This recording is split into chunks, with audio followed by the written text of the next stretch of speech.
à la fin de ces échanges et que évidemment on est là pour répondre à vos questions. Églantine De Witt, vous représentez les assembleurs, comme je disais, c'est le hub numérique inclusif des Hauts-de-France. Vous existez depuis septembre 2019 et depuis septembre 2019, vous avez tout de suite identifié les TPE comme une cible particulière, un public à s'adresser de manière spécifique. Déjà, pourquoi, peut-être présentez-nous les assembleurs, et puis pourquoi ces actions spécifiques à destination de ce public? Alors, pour bien comprendre le rôle des assembleurs, donc les assembleurs, comme vous l'avez évoqué, c'est le hub numérique inclusif des Hauts-de-France. Et notre mission, j'ai envie de dire, notre rôle, eh bien, c'est de faire en sorte d'accélérer le développement de la médiation et de l'inclusion numérique sur les territoires. Donc, notre territoire d'action, c'est bien les Hauts-de-France.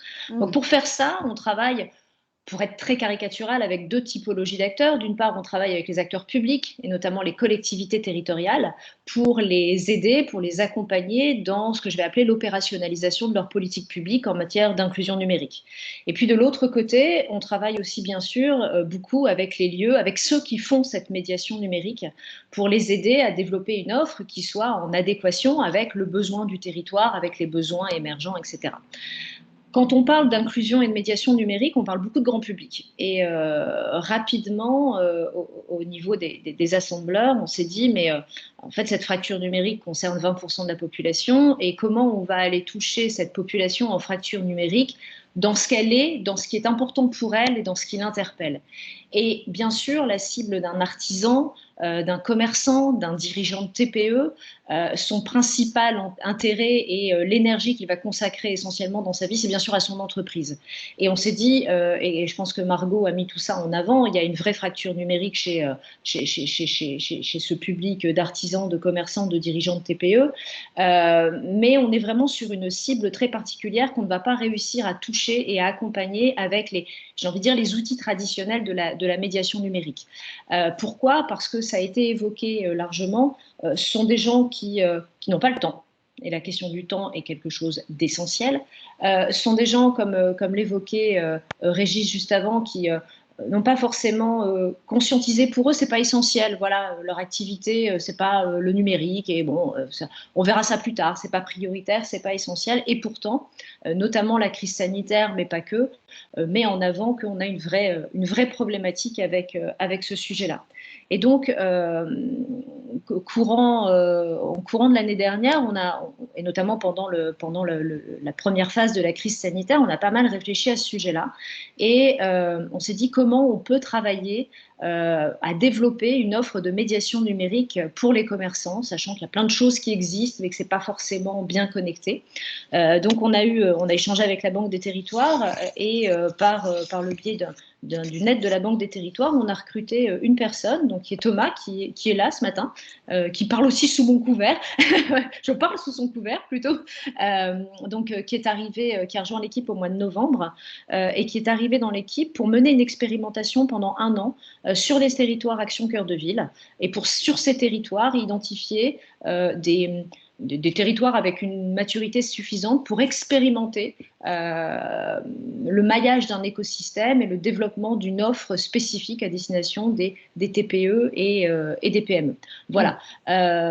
Aujourd'hui, on a détecté trois territoires Action Cœur de Ville sur la région des Hauts-de-France. On travaille avec l'ensemble de l'écosystème local et on travaille aussi avec Click and Connect, puisque on expérimente également Click and Connect sur les Hauts-de-France au travers de cette expérimentation. Voilà. Est-ce que vous pouvez nous détailler un peu comment ça se passe, cette expérimentation? Qu'est-ce que vous mettez en place concrètement, où vous en êtes? Alors, la première étape a été d'aller chercher l'écosystème. On en a parlé également un peu tout à l'heure, et d'aller chercher les tiers de confiance. Parce qu'aujourd'hui, un dirigeant de TPE, un dirigeant de PME, globalement, il travaille avec son expert comptable, il travaille avec sa CCI ou sa CMA, il travaille avec son banquier. Et tout ça sont autant d'acteurs qui les accompagnent dans leur développement économique et en qui ils ont pleinement confiance. Aujourd'hui, ces acteurs-là, notamment les consulaires, accompagnent la digitalisation de l'entreprise. Sauf que dans le rôle d'accompagnement à cette digitalisation, ces acteurs-là se rendent bien compte que quand ils sont face à une personne qui est en fracture numérique, ils n'ont pas les réponses. Donc, on s'est dit, on va aller chercher ces gens-là qui nous rejoignent complètement sur l'analyse qui a été faite et qui disent, OK, comment on peut accompagner les dirigeants en fracture numérique, et ensuite, nous, on reprendra la main sur des aspects de développement économique. Donc, nous, on est capable de les détecter, mais comment on peut trouver des solutions pour les accompagner là-dessus. Et puis, ces gens, on est en train de les mettre autour de la table avec les acteurs de la médiation, qui font de la médiation numérique, qui n'ont pas forcément le vocabulaire pour s'adresser à une entreprise, qui n'ont pas forcément les outils pédagogiques pour s'adresser à une entreprise, mais en tout cas qui savent faire, qui savent accompagner des personnes en fracture numérique. Et puis, on vient mettre également autour de la table la collectivité, qui est extrêmement structurante en matière de politique publique et notamment de financement de ces actions. Donc, dans les collectivités, on travaille traditionnellement avec les services qui s'occupent de la médiation numérique, mais là, on va chercher les services développement éco pour les mettre autour de la table. Et donc, on constitue ces écosystèmes-là. Donc, je disais, CCI, CMA, Pôle emploi, Ordre des experts comptables. On commence à travailler aussi un peu avec la Poste qui s'intéresse à ces sujets-là. On travaille avec, bien sûr, la collectivité, et puis on identifie des tiers-lieux, des lieux de médiation qui seraient susceptibles de développer cette offre. On travaille avec Click and Connect qui permet de proposer déjà un premier niveau de solution avec la plateforme téléphonique et puis qui peut permettre de regrouper de la ressource pédagogique. Voilà, et donc ça c'est la base, et donc c'est Thomas qui anime tout ça. On a fait ce choix de travailler en extrême proximité sur ces territoires Action Cœur de Ville où il y a déjà une certaine dynamique, mais la proximité nous semble essentielle pour établir une confiance entre les différents acteurs. Il y a quand même un petit sentiment de concurrence qui apparaît. C'est-à-dire que les consulaires viennent nous dire « Ah bah oui, mais ils vont me piquer mon boulot, les médiateurs, ils vont faire ce que je fais ». Et donc, il y a ce boulot de mise en confiance et de compréhension mutuelle du rôle de chacun. Et voilà, c'est vraiment à ça qu'on fait de complémentarité finalement. Voilà, donc c'est de faire émerger cette complémentarité versus ce sentiment de concurrence face à des acteurs. On va être très clair, on est sur un écosystème d'acteurs qui sont tous en recherche de financement, qui sont tous. Et nous, vu de l'extérieur, on a cette conscience, il y a vraiment de la place pour tout le monde, vu le sujet, vu l'ampleur du sujet. Maintenant, voilà, c'est aussi. Et donc, l'idée de ces expérimentations, c'est de pouvoir identifier des bonnes pratiques et de pouvoir les essaimer ensuite à des échelons beaucoup plus larges. Voilà.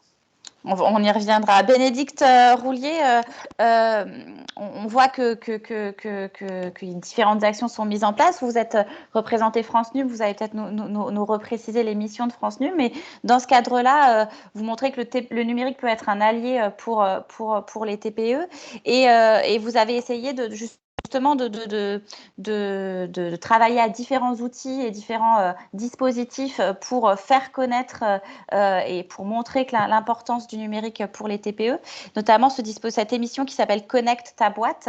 Donc, comment elle s'inclut dans vos missions et dans cette idée d'inclusion numérique pour la transformation numérique et pour le développement économique? Finalement, on voit bien la démarche et la logique de ce pas à pas. Bonjour et merci de me proposer d'intervenir pour France NUM.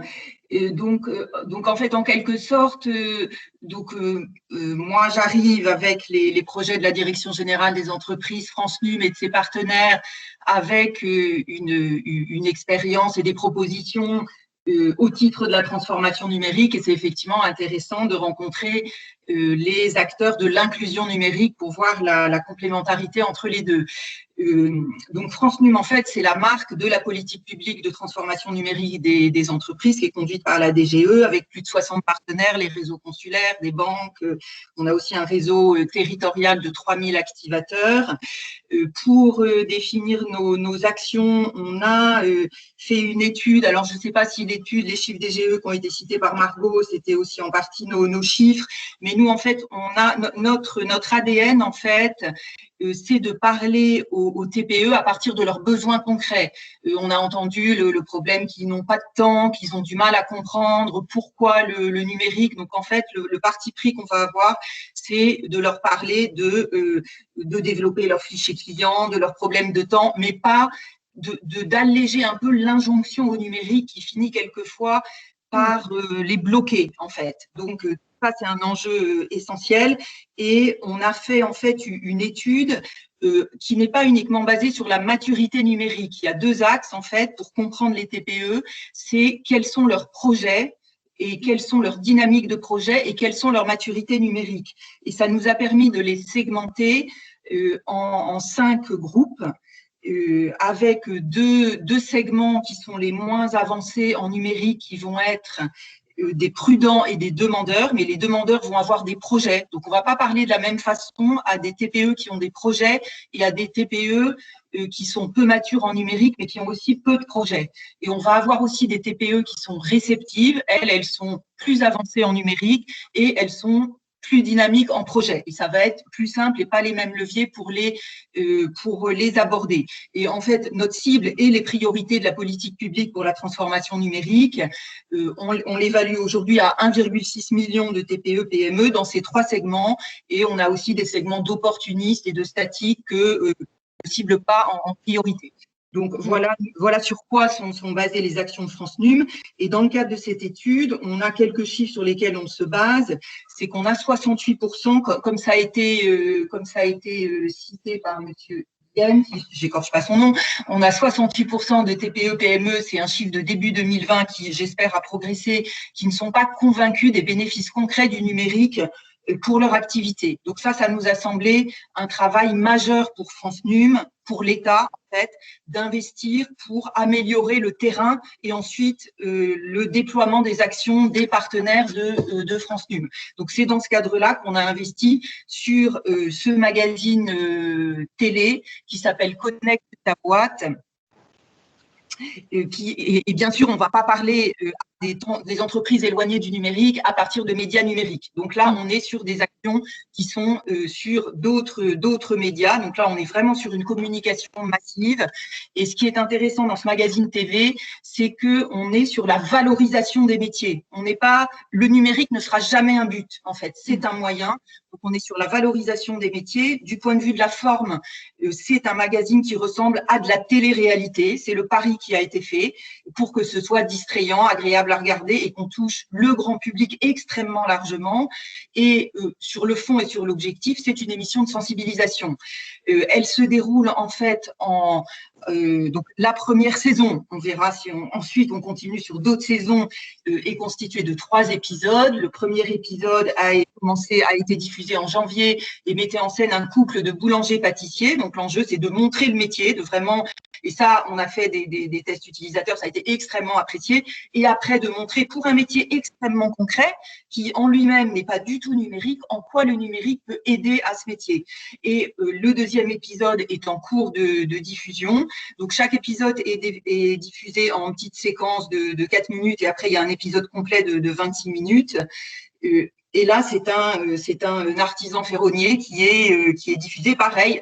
On est vraiment à la fois dans la valorisation des métiers et dans la démonstration du numérique pour répondre à tous ces besoins qui ont été cités, je manque de temps, etc. Puisque ce qu'on observe aussi, c'est qu'aujourd'hui, finalement, toutes les TPE sont confrontées au numérique, mais c'est un numérique subi. Et l'obligation de la facture électronique est peut-être le pire du numérique subi, parce qu'on sait qu'il y a différentes raisons de cette généralisation de la facture électronique. Donc, tout l'enjeu, c'est la réappropriation de ce que peut amener ce numérique par les TPE dans leur intérêt. C'est vraiment ça. C'est vraiment ça l'enjeu. On a aussi un autre chiffre qu'on utilise souvent, c'est de dire que 72% des TPE-PME sont pour le coup convaincus que le numérique peut améliorer la relation avec leurs clients. Donc là, c'est intéressant, on voit qu'on a un chiffre supérieur et ça nous donne un levier sur comment parler aux TPE pour donc les convaincre et les amener à choisir des outils qui les intéressent. Voilà, donc en fait, les missions de France Num, elles sont de trois types, de piloter et coordonner les partenaires et tout le réseau des acteurs.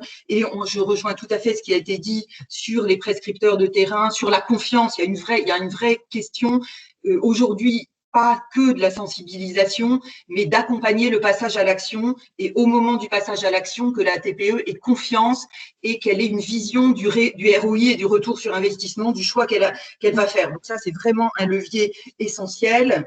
Notre deuxième mission, c'est de démontrer les bénéfices concrets du numérique. Donc là, on a d'autres actions, mais Connecte ta boîte et exemple. Et autrement, c'est de soutenir les actions de nos partenaires. France Num n'a pas vocation à développer des actions en propre, mais on coordonne la politique publique et les actions des partenaires, et on soutient et on accélère certaines actions des partenaires qui contribuent aux objectifs et aux indicateurs qu'on partage avec l'ensemble des partenaires et dans le cadre du plan de relance et aussi de la politique européenne. Voilà. On va revenir sur vos autres actions aussi au cours du débat. On voit vraiment à travers les différentes interventions des uns et des autres que les défis, c'est convaincre de passer du temps et de convaincre de l'utilité de se former finalement, médiatiser les actions en cours parce qu'elles sont importantes et diverses, et puis fédérer les actions. Alban de Monchy, vous représentez l'entreprise SoLocal. SoLocal, pour ceux qui ne connaissent pas, détient notamment les pages jaunes. Ça va parler à tout le monde. Et donc, vous êtes une entreprise privée. Là, on a vu des actions d'acteurs publics. Et pourquoi vous mobilisez sur l'inclusion numérique des TPE? Je crois que vous faites des actions un peu pro bono sur ce sujet. Pourquoi et comment? Alors oui, c'est vrai qu'avec plus de 2000 coachs digitaux partout sur le territoire, on a un constat qui est remonté, un peu comme tous les intervenants aujourd'hui, c'est que les très petites entreprises ont du mal à engager leur digitalisation par peur de prendre trop de temps sur leur activité économique quotidienne, par manque de connaissances des différents outils et des usages en la matière, par manque de visibilité aussi sur le retour sur investissement réel de ces opérations. Il faut reconnaître aussi que la crise sanitaire a multiplié les sollicitations des différentes agences digitales auprès de ces publics, qui du coup forcément concourent à une grande confusion pour mener un peu ce qu'on appelle la transformation digitale de ces petites entreprises. Donc nous, évidemment, on développe des solutions sur la visibilité sur Internet, la publicité digitale, la production de sites Internet. Mais on est surtout du coup un média traditionnel, page jaune, qui référencie du coup presque 90% des entreprises en France. Donc aujourd'hui, c'est quand même 4,7 millions d'entreprises et de professionnels qui du coup possèdent déjà une vitrine digitale gratuite sur page jaune, donc avec un coût d'entrée vers le numérique qui est donc évidemment moindre. Du coup, c'est vrai qu'on s'est engagé à accompagner cet usage numérique. On a essayé de multiplier des initiatives via notre politique RSE qu'on a priorisée sur la lutte contre la désertification des centres-villes et notre contribution aux côtés d'autres acteurs, effectivement, à la digitalisation de ces entreprises. Donc pour ça, on a déployé 3 outils partout en France, disponible gratuitement, je le répète, parce que comme on est une entreprise privée, c'est vrai que ça peut prêter à confusion.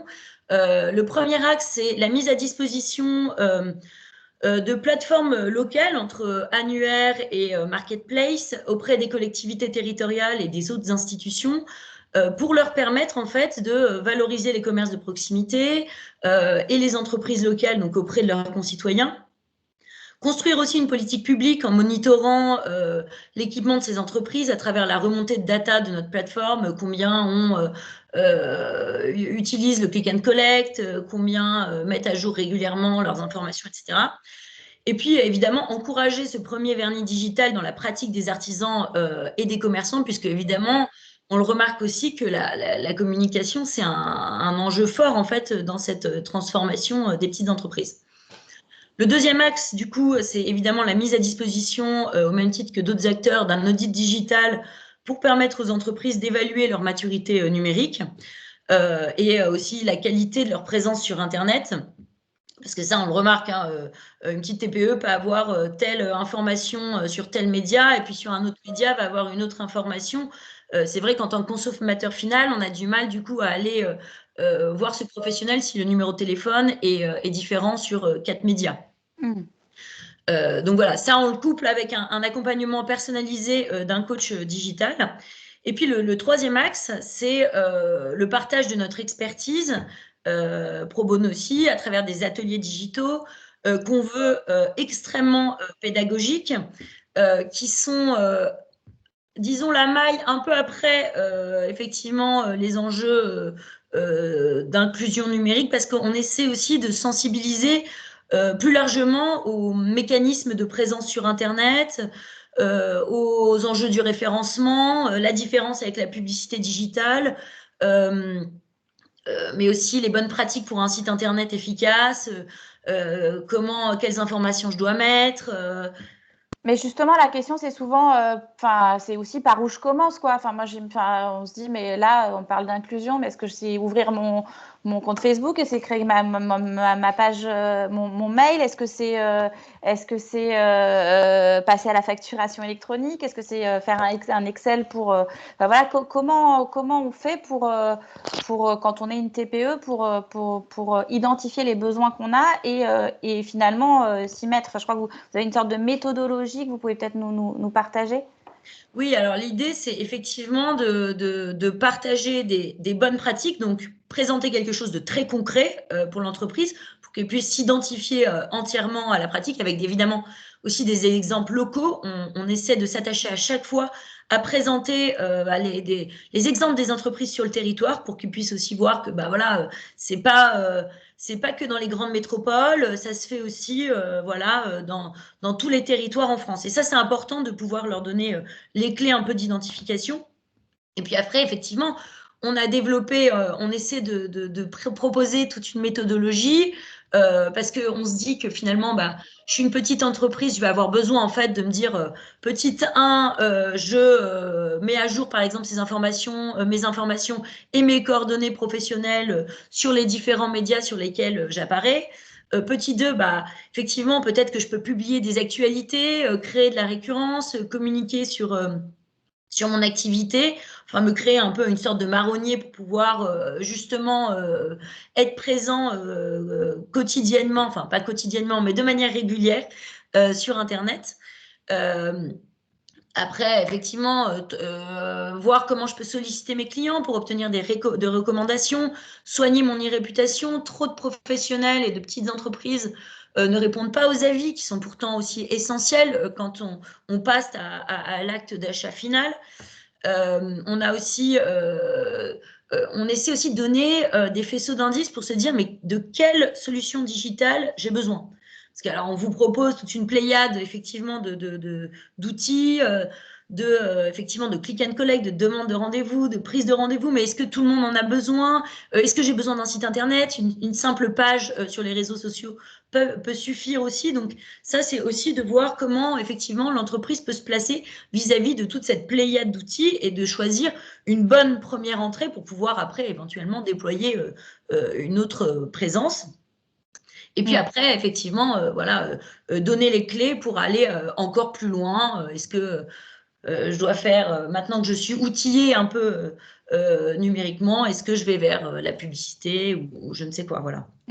Régis Guilaine, quelles sont vos réactions face à différents dispositifs que vous entendez? Est-ce que vous parliez tout à l'heure de peut-être fracture générationnelle? Est-ce que dans les formations, puisque vous êtes secrétaire général des conventions du Tour de France, est-ce qu'on parle plus d'outils numériques, d'inclusion numérique, etc.? Ah, vous n'avez pas ouvert votre micro, je crois. Pardon, je disais, on parle plus d'outils numériques, on va dire à la fin des cursus, quand on est sur une approche d'entrepreneuriale.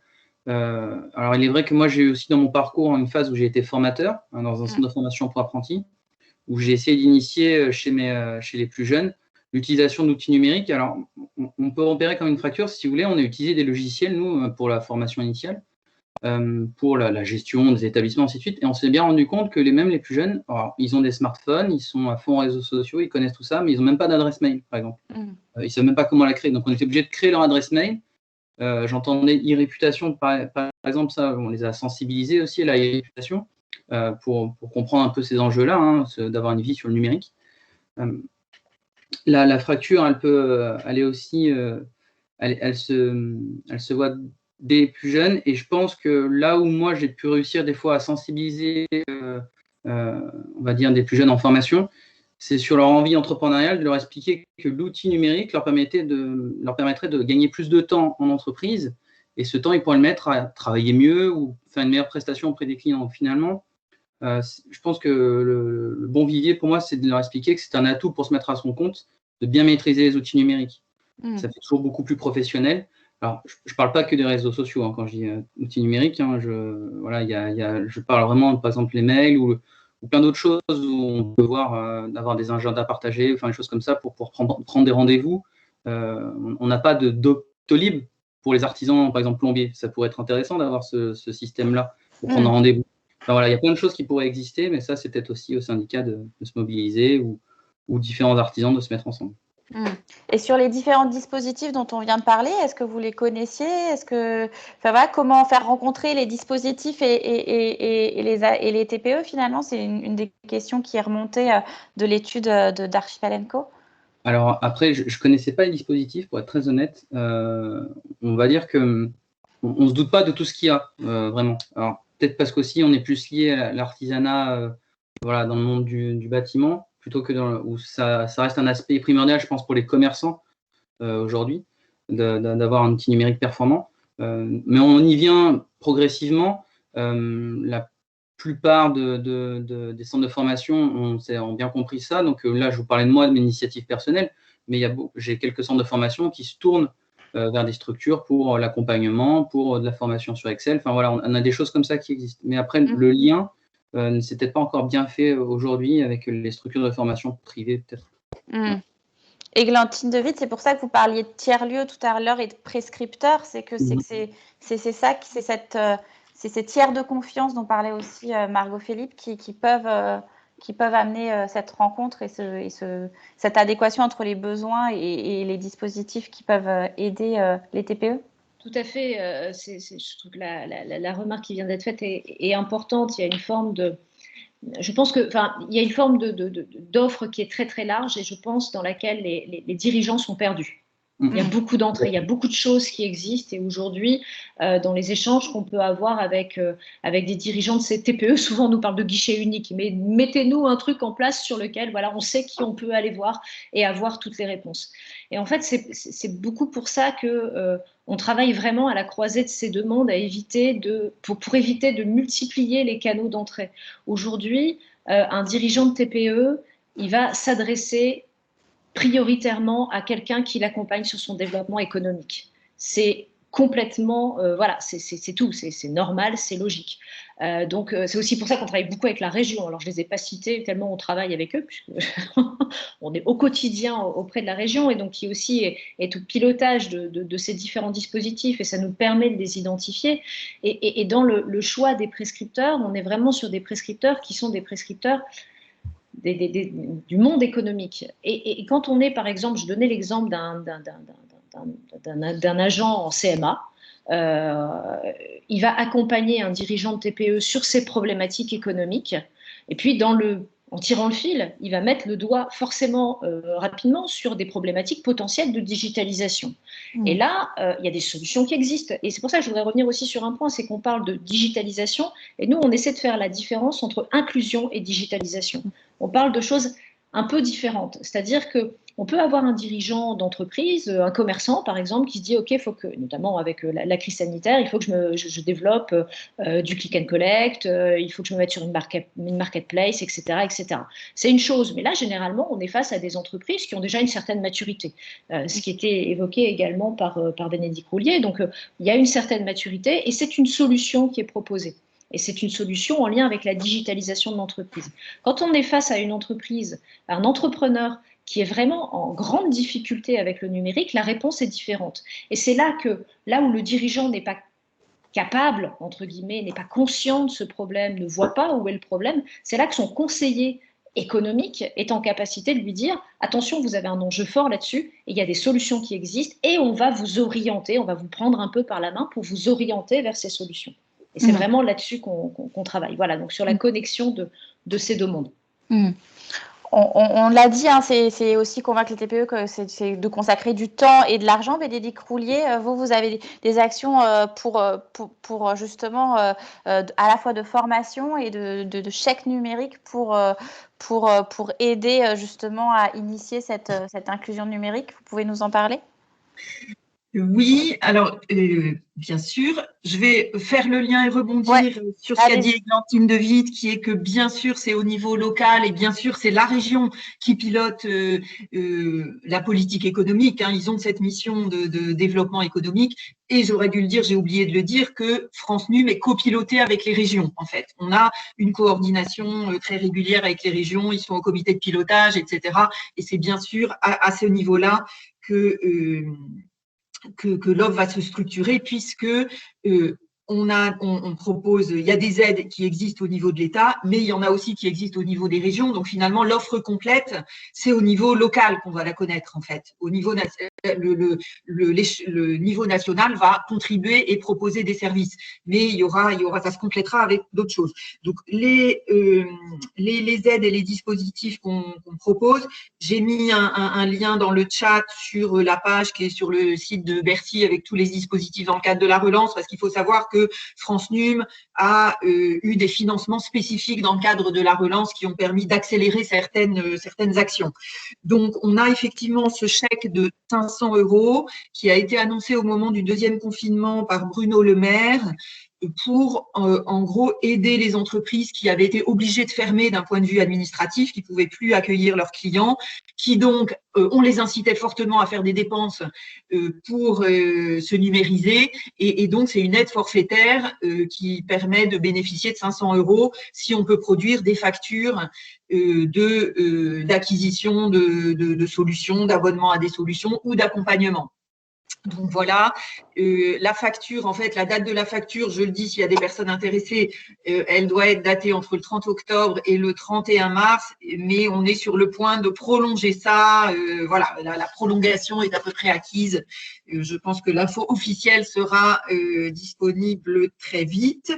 Par ailleurs, donc, on a aussi un partenaire qui est FunMOOC. Donc, c'est le groupement d'intérêt public qui réunit les universités pour proposer des formations en ligne et notamment beaucoup de formations certifiantes. Dans ce cadre-là, on subventionne en fait FunMOOC qui a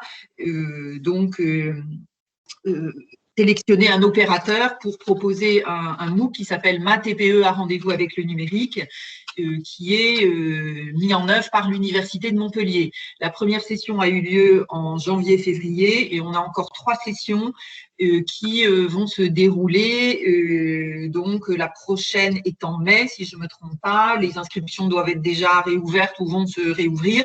Et donc, ça, c'est quelque chose d'extrêmement concret qui reprend tout ce que j'ai dit sur France Num, de vraiment parler aux dirigeants d'entreprise à partir de ses besoins concrets. Voilà. On n'est pas sur, et j'ai bien aimé aussi tout ce qui a été dit sur la complémentarité entre l'inclusion et la digitalisation. Donc nous, on est vraiment du côté de la transformation numérique ou de la digitalisation. On est vraiment sur le manque de temps, la charge administrative qui quelquefois est une charge numérique en fait. Il y a un vrai problème de charge numérique que subissent les dirigeants en fait. Donc voilà, donc ce MOOC effectivement, après tout ce qui a été dit sur la connaissance des dispositifs, on est en discussion, en échange avec la Banque des Territoires pour qu'ils deviennent partenaires France Num. Donc, je ne peux que encourager. Donc, les partenaires, ce sont des partenaires institutionnels. Et je pense que c'est un des canaux, hein, il y en a plein d'autres, pour que la communication soit assez homogène sur ces différents dispositifs, en plus de notre réseau territorial d'activateurs où on a les réseaux consulaires, des conseillers qui sont inscrits, etc. Voilà. Par rapport à ce qu'on disait là sur la formation, je voulais faire rebondir Églantine de Witt, parce que c'est vrai qu'on a beaucoup parlé des besoins des TPE, mais face à ça, il y a les médiateurs numériques qui sont peut-être plus habitués à des actions auprès du grand public, etc.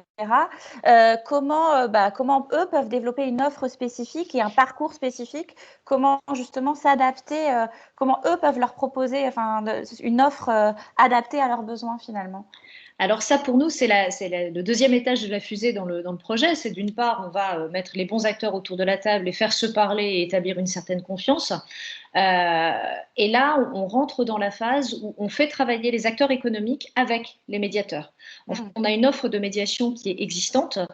Il faut l'adapter dans le vocabulaire, il faut l'adapter dans sa présentation, il faut l'adapter dans ses applications ce public, parce qu'effectivement, si on vient adresser un public de dirigeants de TPE avec le même vocabulaire, les mêmes outils, les mêmes usages que du grand public, on risque de le faire fuir. Il ne va pas forcément voir l'utilité. Et puis déjà, il ne viendra pas forcément à un atelier qui lui est proposé juste parce que le titre, j'ai venu créer votre adresse mail, c'est pas sexy. Voilà. Enfin, donc ça, il y a vraiment une adaptation là-dessus. Donc on est en train de travailler sur cette phase-là d'adaptation. Et notamment avec Link & Connect sur ces sujets-là, qui a une bonne expérience, un bon retour d'expérience, parce qu'il y a des kits qui ont été créés dans le cadre de la plateforme. Donc ça, c'est extrêmement intéressant. Et puis derrière, c'est la réflexion autour effectivement d'un parcours complet qui pourrait être proposé, qui pourrait être rassurant. On a un territoire d'expérimentation qui est le territoire de la communauté urbaine d'Arras, qui pour construire ces parcours, dans la distribution qui a passé une commande de passe numérique, Aptic, et qui va flécher une partie de ces passes numériques vers un public de TPE avec des distributeurs qui seront notamment les consulaires. Donc là, ça va nous permettre de travailler dans cette expé sur ce parcours de formation à destination des TPE. Et puis j'évoque aussi les passes numériques parce que la dernière question qui se pose bien sûr sur ces parcours de formation, c'est le financement. C'est le financement des opérateurs de médiation. Comment ces actions-là sont financées. Aujourd'hui, c'est des questions qui sont posées, en tout cas, auprès des collectivités, auprès de la région, qui sont posées aussi auprès des dirigeants eux-mêmes. Qu'est-ce qu'ils sont prêts à payer pour ce type de service? Parce que la pérennisation de ces actions passera bien par un modèle économique viable pour les opérateurs de médiation. Voilà. Donc, ça, c'est vraiment la deuxième phase des expérimentations qu'on est en train de mener, sur lesquelles on avance. Justement, sur cette fin, on a parlé de convaincre, du temps, de l'argent qu'il fallait consacrer, de la médiatisation, mais maintenant, c'est se fédérer les acteurs, fédérer les initiatives. Églantine de Witt, vous parliez de complémentarité et pas de concurrence. Bénédicte Troulier, qu'est-ce que vous pouvez faire dans ce cadre au sein de France NUP pour fédérer les actions, justement, qui existent? Je remets le son. Ouais. Donc, oui, donc il faut savoir que France NUM en fait a été créée maintenant il y a 2 ans, 2018, suite à un rapport du Conseil national du numérique, qui est toujours impliqué notamment dans le cadre de notre appel à projet en cours dans France NUM. Et l'idée a été justement de dire, la question n'est pas tant qui manque de l'offre, mais c'est son manque de lisibilité et sa dispersion. Donc, France NUM a vraiment été créée comme une plateforme partenariale pour échanger, croiser les offres, gérer la complémentarité. Alors, elle n'est pas parfaite, puisqu'il a été dit en introduction à ce séminaire, mais c'est vraiment l'enjeu. Donc nous, c'est comme ça qu'on travaille. Alors, je ne l'ai pas dit aussi parce qu'on a cité les réseaux consulaires, j'en ai pas parlé, par exemple. Les régions et l'État, d'autre part, on finance des diagnostics au réseau consulaire. Voilà. Donc, vraiment, l'idée de France NUM, c'est de ne pas faire un nouveau silo, de dispositifs, mais de faire dialoguer les partenaires pour que chacun connaisse l'offre et puis qu'elle puisse être complémentaire. Et on a là donc cet appel à projet qui me semble aussi assez intéressant à citer, puisque dans le cadre de l'étude que DGE que j'ai cité, qui est vraiment une étude ethnographique sur les dirigeants de TPE, c'est vraiment ce sujet d'accompagner le passage à l'action qui a été cité. Et donc, on a un appel à projet qu'on a lancé une première fois en janvier, qu'on relance là demain, pour tout vous dire, qui est destiné en fait à sélectionner des opérateurs qui vont proposer des parcours d'accompagnement action. Et donc, en fait, ça va être un parcours qui répond à la situation du dirigeant qui est « j'ai pas de temps », donc il n'a pas une journée à consacrer à une formation. On a fait une étude assez approfondie sur la formation et il se forme très très peu au numérique parce qu'il y a le problème de comment vient cette formation. Donc là, on est sur un parcours qui va durer 2 semaines, mais que le dirigeant, ça va lui prendre entre 5 et 10 heures et il va gérer ça dans son emploi du temps, et ça doit répondre à un besoin concret du dirigeant et il réalisera une action numérique dans le cadre de ce parcours et à la fin, il y aura un débriefing. Donc là, on va lui faire, en fait, c'est un mode d'apprentissage par le faire, en fait. Voilà. Et là, si vous voulez, on ne fait pas nous-mêmes, on n'a pas fait le programme, on a lancé un appel à projet en disant voilà quelle est la situation, voilà quels sont nos objectifs, et vous pouvez y répondre. Et on a des opérateurs extrêmement différents qui y répondent. Et là où on est très, très intéressé, c'est quand répondent des acteurs qui sont extrêmement proches du terrain et d'un secteur d'activité. Parce que ça, on n'en a pas tellement parlé, mais la transformation numérique et la digitalisation, les TPE ont confiance quand le prescripteur est du même secteur d'activité. En fait, on ne veut pas faire un site internet dans l'absolu. Si j'ai un hôtel, je veux savoir qu'est-ce qu'a choisi cet hôtel-là, en qui j'ai confiance, qui marche bien. C'est une comparaison d'expérience entre secteurs d'activité. Est-ce que vous avez déjà eu des premiers retours sur ce dispositif ? Sur l'appel à projet, on a effectivement fait les sélections pour le premier appel à projet. On va communiquer dessus entre demain et lundi, donc je ne dévoile pas ça. Mais on a un petit scoop. On a déjà sélectionné les premiers opérateurs et comme c'était prévu, on relance un deuxième appel à projet puisque les délais étaient courts. Et pour le premier appel à projet, c'était prévu comme ça. Alban de Monchy, quand vous entendez ces différents dispositifs, etc., vous, en tant qu'entreprise privée, comment vous pouvez vous insérer dans ces parcours et on parle de concurrence aussi et de complémentarité. Voilà, comment vous pouvez travailler là-dessus et quel est votre objectif, j'allais dire, puisque... Il y a plusieurs choses. C'est vrai qu'il y a un vrai, je pense, travail encore à faire effectivement sur la complémentarité de tous les acteurs sur les territoires. Et on le voit, nous, quand on mène des ateliers, parfois on est avec la CCI, parfois c'est le pôle de compétitivité, parfois c'est la collectivité territoriale. On essaie toujours de s'associer avec le local et on essaie vraiment effectivement de pouvoir valoriser aussi les savoirs de chacun et comme ça mailler plus facilement le territoire. Après, il y a un autre point sur l'inclusion que je trouve assez peut-être un peu éloigné du sujet, mais qui est quand même pour moi assez intéressant dans cette problématique, c'est tout ce qui est lié aussi à l'accessibilité numérique, parce que la petite TPE, elle aura aussi plus de facilité à se mettre sur Internet si les parcours d'utilisation sont faits de manière plus fluide. Et l'accessibilité numérique, on en parle beaucoup pour le handicap, mais c'est aussi de manière plus large un vrai atout pour le grand public et pour naviguer plus facilement et comprendre effectivement tous les schémas de navigation. Donc voilà, pour moi, il y a ces deux enjeux de mieux effectivement avancer tous ensemble avec confiance et mutualiser aussi un peu tous nos savoirs et effectivement aussi améliorer aussi nos produits, nos sites, nos vitrines. Nicolas Turca, sur la question de la fédération des acteurs, la Banque des territoires a aussi un rôle à jouer, j'imagine ? Alors oui, tout à fait. Nous, sur la partie inclusion numérique, on est déjà acteurs, comme je le disais tout à l'heure en introduction, d'un certain nombre de dispositifs qui souvent se concentrent sur la médiation numérique plus classique, une médiation numérique souvent plus sociale aussi, ou liée aux questions d'accessibilité des services au public. Et en réalité, qui ne portent pas suffisamment attention, ça j'ai aucun problème à l'affirmer, au sujet de l'activité économique et du monde entrepreneurial en général dans un certain nombre de territoires. Donc on a trop souvent des silos qui se constituent et qui s'opèrent. Donc nous, à ce titre, j'attire votre attention sur deux dispositifs qu'on met en place.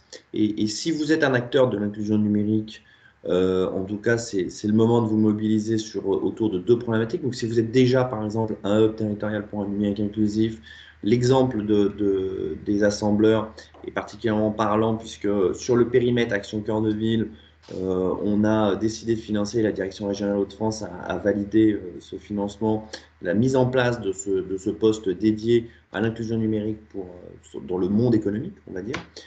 Et ça, c'est quelque chose d'important, notamment dans le cadre des revitalisations, dans le cadre des problématiques qui sont particulièrement pertinentes aujourd'hui suite aux multiples confinements.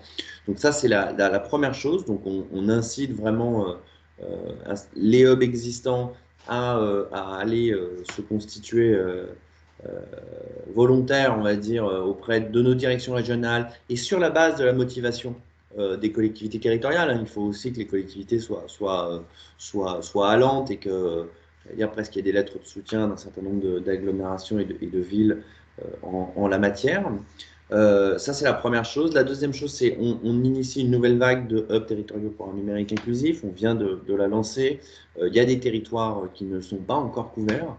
Je pense à la Normandie, je pense à la Bretagne, je pense à la Corse, je pense à un bout de l'Occitanie, je pense à un bout de l'Île-de-France, à Grand Est, évidemment, où il y a encore des grands besoins et beaucoup d'actions à mener, et pas seulement sur le champ de la médiation numérique, mais également sur ce champ-là, sur ce nouveau champ qu'on essaye d'ouvrir, parce que central dans le cadre de la problématique, notamment de l'activité économique et de la reprise et de la relance, notamment.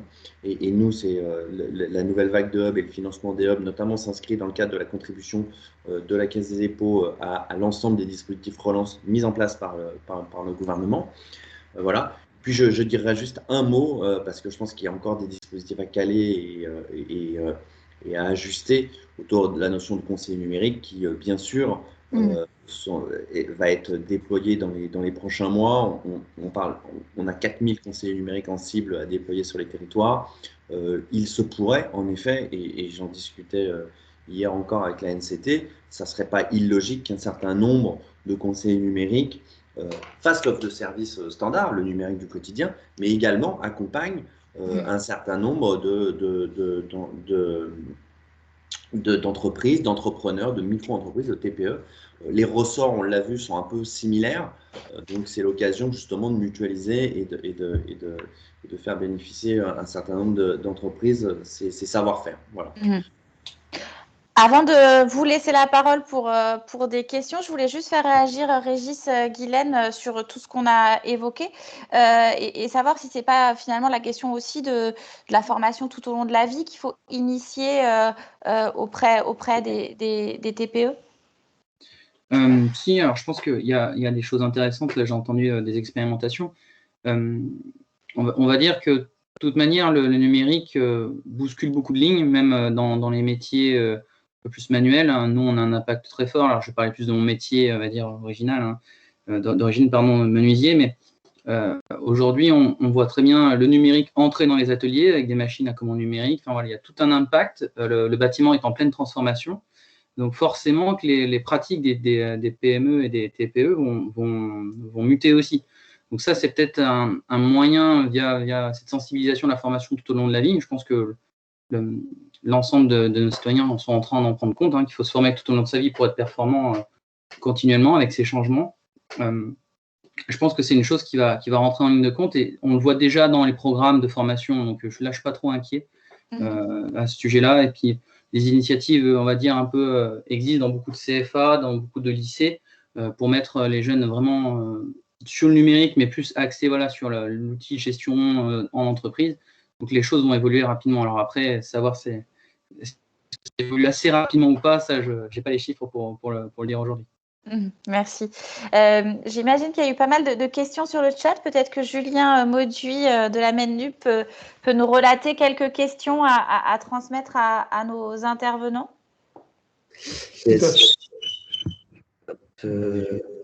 Excusez-moi.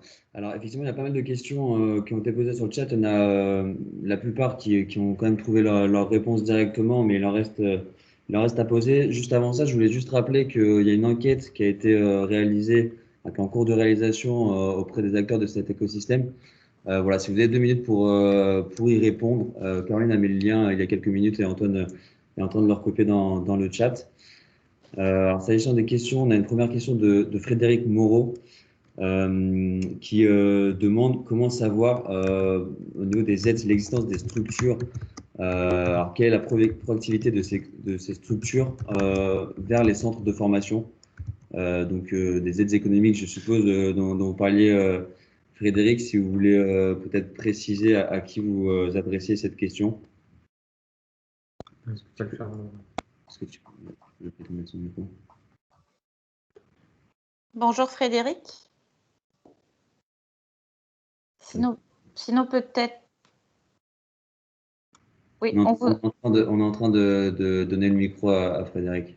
Il faut que vous activiez votre micro, Frédéric. On est en train de le lui donner à peu près. Pardon.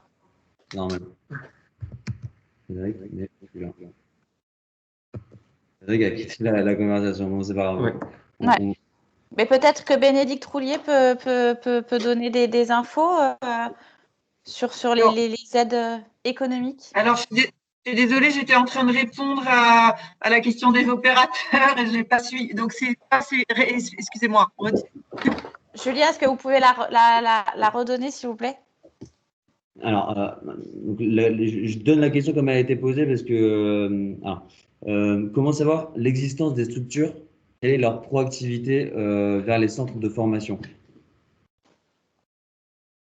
Alors, je ne sais pas si l'existence de quelle structure. Après, alors là, on est en train de parler voilà, qu'on a tous besoin de travailler ensemble, etc. Nous, on a quelques contacts avec tout ce qui est opérateur de formation, mais pas assez. Enfin, c'est voilà, c'est notre avis. Et on souhaite se rapprocher des acteurs qui sont cotés plus travail, compétences, etc. Donc, on a des liens avec tous les acteurs travail, compétences. Et là, on a peut-être un point commun entre nous. Enfin, on a plein de points communs entre nous, mais là, on en a peut-être un aussi. Et puis, je passe la parole à Églantine qui a des choses plus intéressantes à dire. Églantine, plus intéressante, je ne sais pas. Non, c'est simplement par rapport à cette notion, parce que j'ai vu que dans le chat, il y avait plusieurs questions sur l'identification des structures qui peuvent accompagner les publics, etc. Donc, ça, c'est une première chose. Sur la région Hauts-de-France, mais sur plein d'autres régions, il y a des cartographies de lieux de médiation numérique et d'acteurs de médiation numérique, centres de formation, etc., qui existent ou qui sont en cours de développement. Donc, qui sont des outils qui peuvent permettre d'identifier des solutions, des acteurs.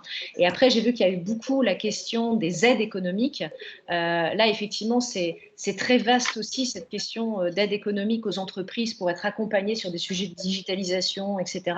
Mais je pense que ça a été évoqué tout à l'heure, il y a les aides d'État, il y a les aides de région, il y a les aides plus locales. Généralement, c'est effectivement au niveau local qu'on a la concentration et la vision de l'ensemble des aides disponibles sur un territoire donné. Et ensuite, sur Click and Connect, il y a aussi des référencements de ces aides. Voilà, donc je pense qu'il y a plusieurs niveaux. Alors moi, je vais prêcher pour ma paroisse et j'ai tendance à dire adressez-vous aux acteurs locaux qui permettent d'avoir une visibilité globale de ce qui, au final, existe localement. Voilà.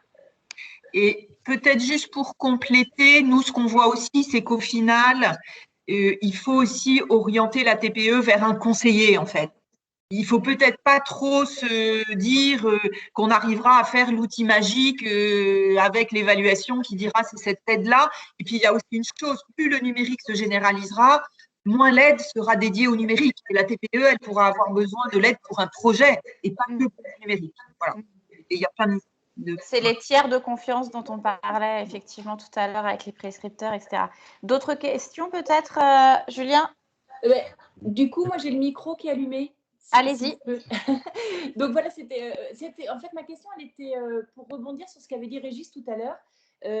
C'était toutes ces entreprises-là qui favorisent le développement du numérique, quelle est leur proactivité vers les centres de formation, les CFA, etc., pour se faire connaître, en fait, tout simplement, et faire en sorte que dès le CAP, dès le brevet professionnel, etc., ou les bacs pro, on puisse avoir déjà une connaissance de tout ça, des formations, etc. Donc, ma question, elle était très simple, en fait, c'était comment est-ce que vous, qui existez comme ça, qui maillez tout le territoire, est-ce que vous vous faites connaître auprès des CFA? Est-ce que vous essayez de rentrer dans le système de formation des jeunes? Voilà, c'était plutôt comme ça. Églantine peut-être, ou même Régis ouais. Pour répondre rapidement à ça, ça fait partie effectivement de l'écosystème, et autour de la table, dans nos écosystèmes, on a la région. Donc c'est forcément des sujets qui intéressent la région sur cette partie formation, CFA, etc. Donc on est effectivement sur des réflexions par rapport aux acteurs qu'on a autour de la table qui vont interpeller sur des sujets plus élargis comme celui-là. Après, ce que je disais, c'est quand on travaille à l'échelle d'un territoire, on va aller chercher les acteurs du territoire, et si on a effectivement une question sur ce sujet-là, on peut tout à fait, enfin, un acteur sur ce sujet-là qui souhaite être intégré aux réflexions, on va bien entendu l'intégrer. Voilà. Régis, est-ce que vous voyez-vous des structures interpeller les CFA sur leur dispositif et leur dire, voyez, on existe, etc. Alors, enfin, pour être très honnête, j'en vois pas comme ça. Après, il faut aussi, pour expliquer aussi un peu la tendance, il y a une réforme de la formation professionnelle qui est en cours. Donc, les centres de formation sont en train de changer leur façon de travailler pour leur financement et autres. Donc, finalement, aujourd'hui, on demande aux centres de formation de remonter plus de chiffres et autres. Et les structures, on va dire, d'État vont aussi nous demander de participer à bien mailler le territoire sur ces actions-là. Donc, je pense que ça va arriver progressivement. On voit bien que ça change. C'est un peu une réponse un peu large de ce que je fais, mais vraiment, il n'y a pas d'action concrète maintenant tout de suite qui existe. Mais c'est en pleine réflexion. Là, j'entendais des expérimentations sur Arras. Nous, les compagnies Tour de France, on est installés sur Arras. Évidemment qu'on va être mis autour de la table à un moment donné quand il va falloir vraiment passer directement sur l'action concrète de terrain. Donc, c'est en train de se structurer gentiment et on sera, je pense, éminemment, enfin, on va dire, on va venir nous chercher à un moment donné pour faire passer le message. Julien, on a peut-être encore le temps pour une ou deux questions. Yes, absolument. On avait une question de Catherine tout à l'heure qui demandait où s'arrêtent les actions d'inclusion numérique et où commencent les actions d'aide à la digitalisation des TPE. On a eu un premier niveau de réponse déjà par Thomas Edeza qui parlait de la nuance entre le chef d'entreprise pour lequel on va plus parler d'inclusion et l'entreprise en elle-même pour laquelle on va plus parler de digitalisation. Voilà, je ne sais pas si l'un d'entre vous a peut-être des compléments à donner à cette réponse. Églantine De Witt et Bénédicte Roulier, peut-être? Alors moi, je partage complètement ce que nous dit Thomas, c'est qu'effectivement, on a d'un côté la personne et de l'autre côté l'entreprise.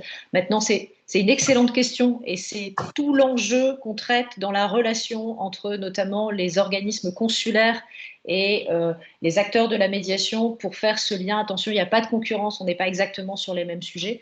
Donc c'est une vraie question. Je pense que d'ici quelques mois, on pourra vous apporter des réponses plus concrètes, mais déjà la réponse aujourd'hui, en tout cas, on le traite de cette manière-là. On parle d'inclusion quand on parle du dirigeant et on parle de digitalisation quand on parle de l'entreprise. Voilà. Est-ce que ce n'est pas un continuum finalement Bien sûr, bien sûr. Donc c'est là que la frontière n'est pas toujours évidente.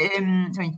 Alors, oui, moi je suis d'accord entre l'individu et l'entreprise. Ce que j'ajouterais, c'est qu'il me semble que les compétences numériques, c'est un enjeu prioritaire national. Si moi je vois la situation dans l'administration, etc., dans les organisations, je pense il y a un enjeu énorme en fait. Voilà. Et précision sur France Num, quand on a fait notre étude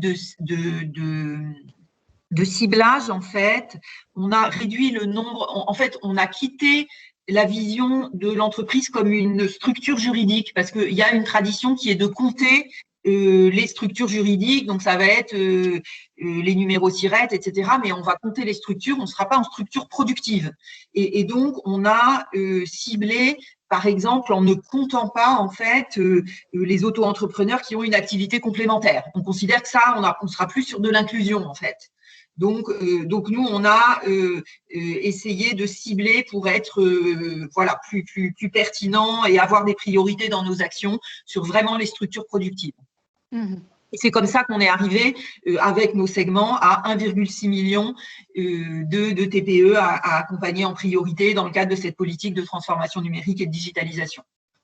Julien, une dernière question? Yes, on a une toute dernière question posée par Yann Uliac qui le destine plus à Églantine. Quel premier retour d'expérience pourriez-vous partager sur votre expérimentation ville, besoin clés des chefs d'entreprise et déclics observés grâce au médiateur? Voilà, quel retour d'expérience à ce sujet?